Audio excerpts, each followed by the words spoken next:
Ce dimanche, des échanges houleux auraient eu lieu entre le ministre de la Défense et plusieurs autres de ses collègues. En cause, le message de Yoav Gallant sur son compte X suite au rapatriement des 6 corps d'otages. Il demande un nouveau vote sur la présence de l'armée israélienne dans l'axe de Philadelphie.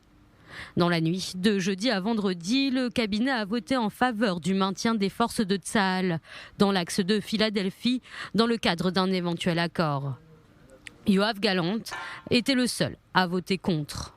L'axe de Philadelphie, situé à la frontière égyptienne, est un des points de discorde dans l'accord des otages. Le Hamas veut un retrait total des troupes israéliennes.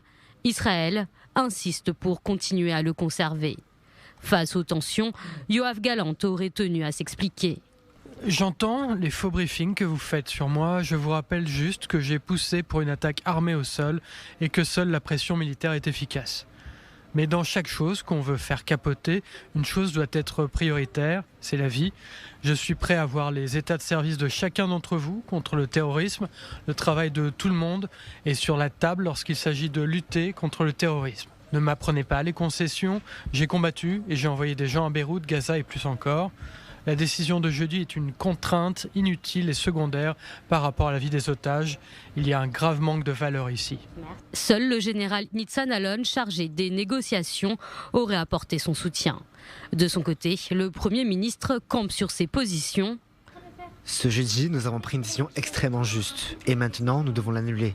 Une telle mesure enverrait un message dangereux au Hamas qui assassine nos otages. Cela conduira davantage à des concessions qui mettront en danger la sécurité d'Israël. Nous serons obligés de nous retirer de la bande de Gaza. Même vision de Bezalel Smotrich, ministre des Finances, et d'Israël Katz, le ministre des Affaires étrangères. De son côté, Eli Cohen, ministre de l'Énergie, déplore ce genre de fuite au sein du cabinet.